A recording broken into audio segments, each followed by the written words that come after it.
wo ola kala le in ka fo le Asian Development Bank len ka wo le ka le la le mo mai nga information la ki mai le fo kanga le e leo se fo kanga nga ave fo le la fa ka ba le o le kala ngo ingol ka upu le a le se fo ngo fo le fa pele la fa ka ba le o le fo kwanga la le Asian Development Bank po le ADB o le la ko fo kwanga fo le lenga fo e lunga le lua ba le lua ba le fa le fo kwanga le langa illa ko fo kwanga la lenga sa fo fa pe o nga va baile malo fo le o nga le se track record fo le e ka umangi profiki mo nga ya me se yang investment plan fo nga mai ele a venga el plan al malo o será ko kalunga fo le fa a maka ko ia kalunga maka le fo ko inga le fo nga le ATP le ba ai o se ka fo le a ka mai ma le leilonga sila fia me ka ba le inga ia sosoangin ka upule al malo ele ai ma se mean ka ua ele e whanga le ATP ele vea ele popo ma le ngiu ma le ma whanga ma whakoanga moa po mea kau whakoanga le ai ma se mean ka ua ngā mea nga paua mea ka ua vaenga whapea e ingi sia kungo le Pasifika o lo whaila ko loan si mea whapea a ele ia awhia la ka longa le ele ka longa le so ke le lola po ele ua mea se ele ka upule i mei nge fongkanga ma le ATP ka wale fo le ATP e se ma le ATP ng fai fape o la lava nga manga ia lava la ko karngo nga lava ia ku i mei notes nga mai o lang karngo sa o al fo kuanga mo le vale le lumanga e re karngo se sia me ya ka ko vai kala le saure nga sa wela observa nga fi mo kala ko nga fi soli pe ia o fai aku le ATP o fa se ko fa le mo ma fa se ko fa le popo ai ku ko vale i peka kikiro ku meyang saule le observa ma mangis fo fai kionga sa saule le kula le fun kalongo ia limongi ma ia male ba funga ke male o la paua yo tangata le ataua ma fa fonga be sa moa a tatu tala dolo i article la observa al to lua tangata na au mai na o tuila epa limongi fo ko e pawanga e paua yo tangata le ka mi milo solo o tangata na feita i media o tangata na ngaleanga si observer o ia o le leina observer si ya fioga fo ia savea sano madifa o tangata na anu ia le utoi le utoi o a saunge le tatu di editor wa umanatu ai nga tusinga ma article o le nga o le kusi mai au bangaku io e pa wa yo me le fa le o mai nei tangata a ia dia po o le ale tfaktai le ufa manino le sunga le ataua ia vai ngai se le tatu ti popole ma fa popole ai ia dia o le ataua moni le lo wala var sa uanga le sunga la u le male tole na faiti tono le fono le Palemia ka akia mai pea ma ko plan ia tat io tatiat io a fai wale kari ko winga e sa moa ia oko ma ko foi forfolanga ala ia ko pelenga o ka ko inga kola ia o ka ko a foi ola foi disi me pepe a fai wale tali tonu ina sa moa ia ha o to forfola ia ona po le ole mano ma ono sa o le ha foi le fainga e fai ai le dio na le malo ma fa le tupe te teli pei ole Asia Development ia Central Bank o uma nei World Bank o le lava le fainga wo ma le fainga paanga ua sila fia e Samoa e va lua ai ma nei fartupe titeli ka akia pe ai le porkalame e pule asika funge le laolo na sa ai se mea te tau ona toe whaasa o sao ma toe te pena le leitua atua nei mauriki ma nei whamatalanga le ataua ma whafonga mai a Samu e taptau tai me su e umai lunga ia tulou le ngangana ia larka ua foi le wha le rat o le upunga rea yes wata tau na su engi umai lunga tangata ia lea e hanga wha isumbu manango le lea e faita tala le au la lafi le au e le fia o e se le fia o e su engi singa nga wai koe e fa sa o e fa finge koe e fa mau ngi singa a o lo o la lafia i pea ioi ma eli au ma fa tupu fa lave i to tono nga maro ai ai se clean up te tau ona toe sila to ai fa nga maro me so la fio nga Palemia malana ka peneta malana te ina ma kua ko e halu le se clean up ito tono matanga wenga nei ito tono o a uma matanga wenga maro matanga wenga tu ma oti maro manisio matanga wenga e nga ruwe maro waka ka uma fai se clean up kamanga expose uma mai runga tatou foi o por kala me foi le nei a o fa fonga mai foi tatou tono matanga wenga la vatu le so ni le ya tau wa o ta por kala me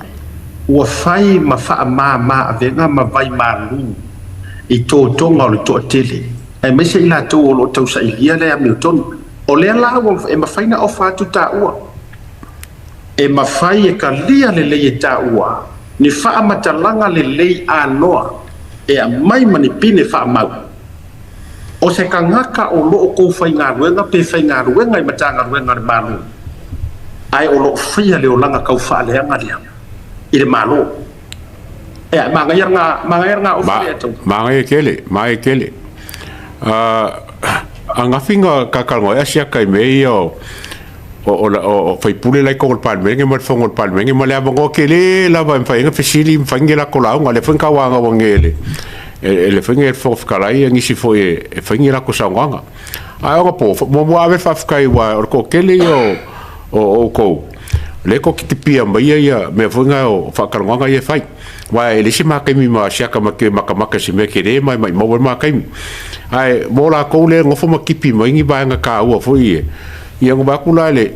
pela me nga kipi mer whakaranga ka ngaka ma ni mo ngi ngafi fo ko umala ba fo wa mai fai la pokalama o ka le la pisi fai aku ele ka fia ele fongo o la le pule fonga ngi me nga fai kioinga ai le mo se me nga foi ko Palemia saka kau o nga fa ngalo nga kai milea se kali le mingska kali Palemia ai vai le sauring nga fia o ko piska ka foi le pisa fa sang ka kala pe fo ka kala ba fa pui o lo fa ngo le foi me la balen ka kalngoi le mga oi Palemia le me ngo me social media la o mai la ko la pisi wa nga Palemia ofisi di fala pisi kali fala pisi ala ka kiel me nga fisa ka mangi ya sofo na me ngale kula ye nge se kami nenga ka wa nga ko elunga wala ke vaya em fa yang mo nga fisi di fo nga fa pe ko ngole o po kala mo wa or kadi inga yo pa ke era se me fa inka ala ke fa ya sole pe ya la kwal pa ke ki fa sa fo le pe ya ka ba le fo le la lu sa le ai ma se si fa la bela la kwal pa ke ki le la ko ngi e mo lo si fiele a tangwa o me na le watupu o le mele watupu tu sa wa foi ene sa o pe pero ko Palemia tu sa ene sa o pe pelo wa e lua me ke mau ko Palemia pe pelo le wo tanto spoto si la fia ma to lo mo ka ko lo e lua me fai me mo por fa ku le la fo ya e ke alo mai eu fa mo ya ma tu mai la ele se me o se con i pe pero e nga ya u palo foi le pi fa mari o se mele o no tau fai o ni la fo nga mari tu ai na tele ele ai la ele sa ko Palemia lona lua ele ma o fai ni kala songa ko la fo ai ko Palemia ai se ala nga u ma fa ko so kala Koi fa so muri ku kala ai tu sa wa man na ya le o mai tau fa le anga i no social media e ma nga ya sa wa ka fa le anga i no social media a wa foi ki nga le ai se ko ka ko wa na ang kama fai por kala mi ai pa war me la ofici ai wa let out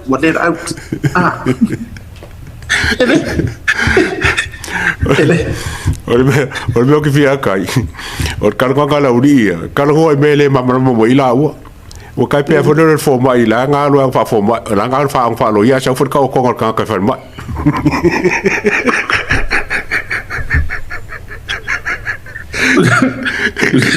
usale ore vele tulo usale vele wo usawa wailoa le lei limo e leto e mauaso na vanoa le lei a ngai ere malo i to tono le Palemia o le mela le e te tau ona faise ingoa la waenga le ta o social media opposition ia nga o salo le ngo sa mai ka fai how about that ia tatu followers ma tatu supporters mana ia fai ngo le pakia ko konda lei ese mai le HRPP ave sa o ar falangi no HRPP oppositions ave tai lo au ave tai lai ai lo au ma le si tino i matutua ai manga ia ka ko fai ngo ngora ai ngale o social media opposition ora kamala dia e ke si la fiele ia tau ora kamala dia e se ko ai maka ua o ka ua usa o I ka ke levo ai mare ua ia ka ke levo lelo ka ke levo ku sa ru so wa foi langa ele ma faina ta o so li Palemia langa ka ke levo Palemia ai mo mai mana tu mai o tatou po ta ua ma le tatou pitola au ole pou no fa lia the fourth pillar of o ka ko le pou ko lo nga fa le o fainga malo lono winga ele ma faina na te sa ola wadi e fa mai ka kile usa pe aka ko wo la ko para ka alo ki fa ai talu ai ono le fili o mai ngor ka mala ka alo ta ke kukusa le ya ele a cola ko au siak a foi lo te fatu de la tato fetau ka ko pingi lo ngore wala ngale u fio mai fo ka alo ka malai ya ela ka mo ka mi ka usko bar ya ngar ko fikula e o ele a cola ko au o ba ko kuri diska ka la ko au o ina na wa o ba ko kuri mai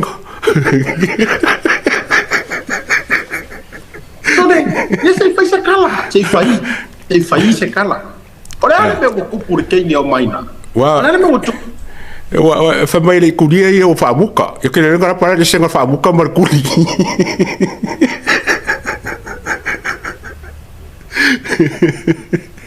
ya ang sa foi wa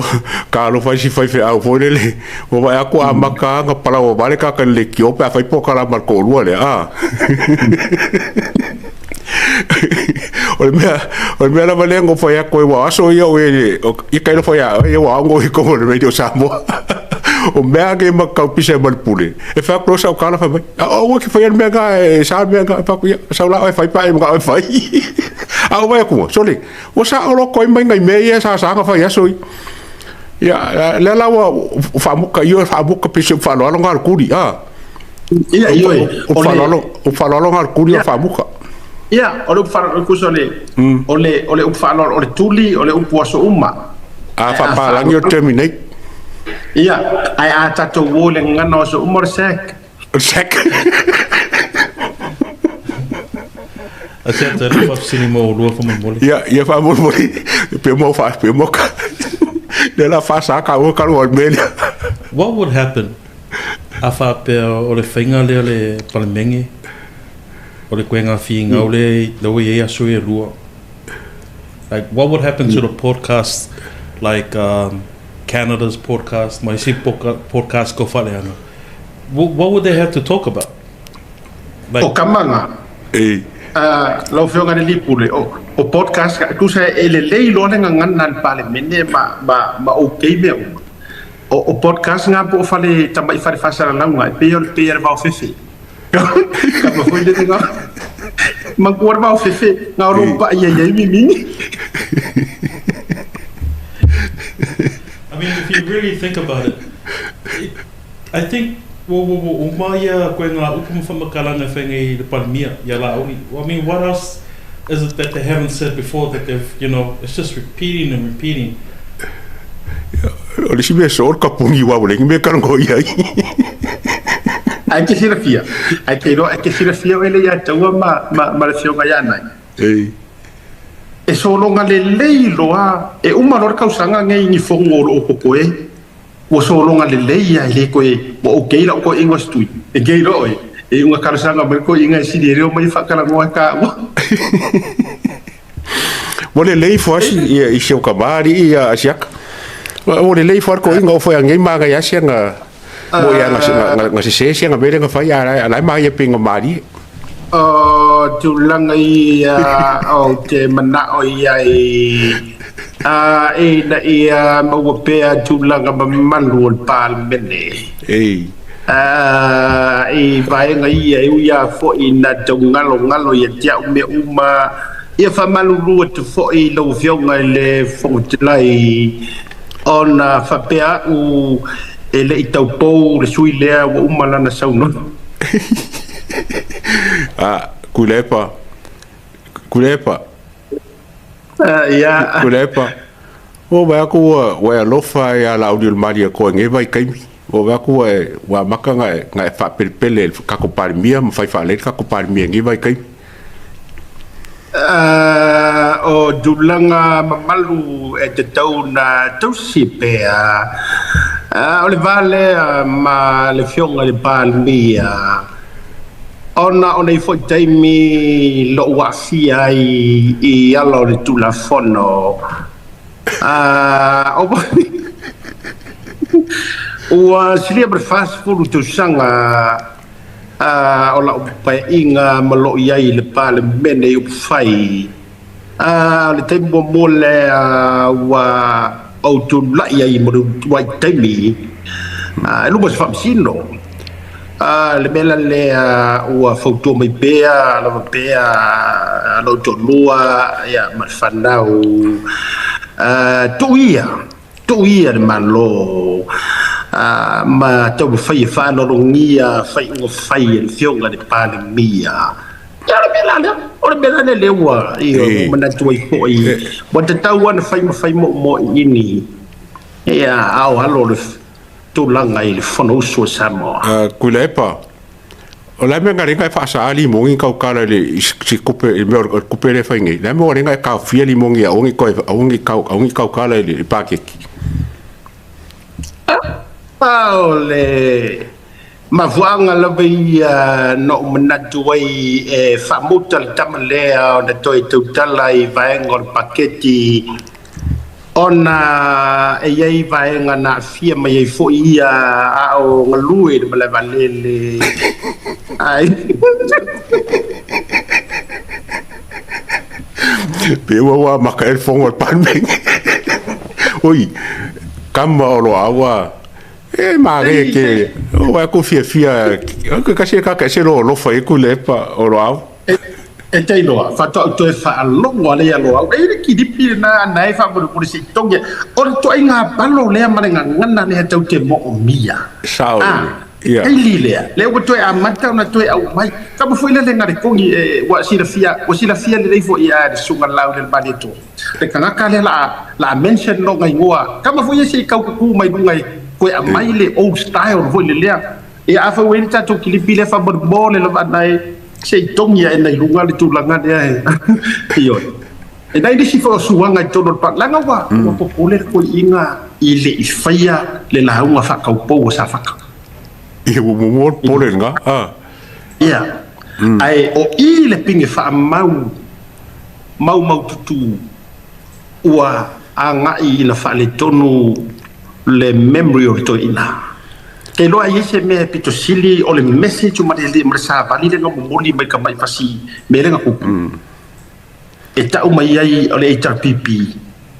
ua amata na taitai o tau le toi ina i le tūlanga fo i lele vare matua. I oe. O le tūlanga na ia. Paua me fo le ya lo au a siakam kwa musu a whailo kusi ko inga. Kwa musu a ele manga ko inga se mea. Ale wa mawa toi foi I wa tau mai al tadia lo au se mana play tlo tau mai tadia lo au e manatua tato wanga masani ele tule mai ole suio safata ela son lafi o lana launga whatau pou lea. E tulanga masani o tato mauta nei. E a fo e whasio sila mai no foa. E a saunoanga wha tau pou. Ina ia longo ai le mauta e. Au ane toi whala vilave se sui. A mai a. Ona tato pati lea. Whawhongwhonga mai fo e le tu malo. Ia o le lopo to e whawau le tulanga lea. Lea ngana whawala lave ina la le saunanga. Ila sona nafi. I se whamalmanga fo i mai kabinet. Ia ano tulanga ia e. Ta oto pe whamalmanga po ni tulanga fo i whasao. Se mai ele leili saunanga whatau po. O tatu whalalo lea le tatu Palemia. Ile urua i saunanga whatau po. A sui la son nafi. Ia ua misi a tola tatu patipati. Ia ila whaine whaian tatu patipati i taone. Le ia o ngā amatu e whamanatu. E te ua ngalo le whionga te te ule i tuanga i loa. O lo tiutera nai whamanatu toi ina le mea pā whapeua. Tau ngalo a waumana whaile launga whatau poua. Sa atu ni mafono. Ia o toi whamanatu atu le maranga whaloalo. Ona le ua tā ua ia e lo ingoa. Whapeo te whamanatu. E ia ua ngalo ai ate ia ua paua ua ngalo i ate. Ili sa ngalo ingal na. Ia malanga na whaloalo.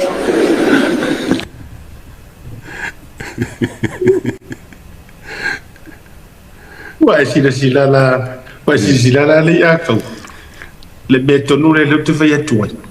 Wa le vana le te fia mana na ole wadi tuai ia te Stui. Wa ngaro ko inga ia la un whakaupoa kung mafongo le fongo karuai o ngā le fongo kongu wā lenga nga whaile le susuenga vunga wa kofi el pa le komiki whapikoa fo le pai susuenga ia la koko kono.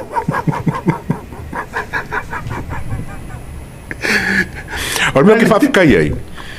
O la sa serious lava ia ko inga fole le o longa mangaku e whaia se la un whakaupoa kung mafongo. O le moringa mana sa vari manga ia. E manga ia. Ia ua ngano sko inga ai whafkai o leo ke mai kaua lang sa wanga e lai manga ia moringa mai le peo kai mvoinga e. O me e o koe whaika ko fongo whapo. Ia. O le a foi o I pine fa maumana tua e ngarua male tua I lona lava taimi. Ia te au ia o le tua o le lesona. There's a lesson, there's a message langa mamoli mai I le fasivala lea. O le message o le wangalo le kui inga. Ai, vai fala le tani le tani eno au, lai sao. Wangalo ia, ngalo ia. Ioi. O le winga o le whamatala. O le lao se isi whaava ia le sito teno le paki, a misi le waenga ia puno no lava mao tau tango I ili. O leva ka fia malo mosco so ngalo mea ngalo mea o leva ka fia ko masi ko inga o makua he's tired ai o le to ina fo I lo tanto dunga ele te tau fo ina to no fo o mini fo no la e we ele ka ko fo o me sa fa ia le la ko ya fo ngi o tasiri na sa vali la au mai wa amatana ngalo le foi le fa tani o le ngalo mea le ataua Forgetful. Yeah, forgetful. I think you're looking for dementia. Yeah, por dementia voi. Ya ona le ya le te ulango la wa amata mai fo tanga so le ai no ai to na dei mo le uro taimi fato to va ai ale ya fie me le fio sa fa pito langa te lo te wa te ka ko korosi ko umala na sau no ama Yeah. ai fato a o to va ai ale ya ina o baba ai to na dei le amata ma pro kala me ala fo yo so mai na screen le ya so le wa se a fo ringa le fato le va pe le sui o le tangata ma le pa tele fato le va o le sui ma io ta lo fatto fo ia lo tava vai ya io no bo ma bo fo ia le fa più fa solo il lano ia poi ni me o to o le manga ia fo le ke nga ba ku la e maka la ke fongi ma fa fongo lo ingor ka fa ku nga fo le a me share ku nga ia ma la ku ko kas se sa ngo mai o la ko nga le ka fifa longo e fongongi ya wa ku ka ko wa nga ya nga ku pe ai fongo ho nga e makal sanga me mga wai mo ki ngwa pa sir pa ke ki ka ko wa ai mga mia le ku ya le ku ko kasima le mal ba nga le ja pipi e fonga sa ngo mai fifa longo po angi ka po venga ya masih mai la ko me e ave longo so mi le ko mo mo ko mga me si ka ko fa longo po se ka del malo la na tonu lava ya ja ai se ba nga taua o le nei tai ia o le tūlanga fo ilele ia solonga le leile fono solonga le leile ngana o manatu avitai o le tualalo fo ile avitai fo ile sunga tu le epa ave ia fo o le tangata mutua o le tamamatua e sili anga iai mava ai la walunga iai le totele fo tono le pape e mes fo inisa sui matua ia aola o ainga ngi o vai tua fo linga fo ilele o le tutusa la vale le la le fo ilele fo linga fo sai ai le fionga sa fa pito ia io no te ilo ia o le tele fo fa mesino ngolo fa nga solo manisi o nai vai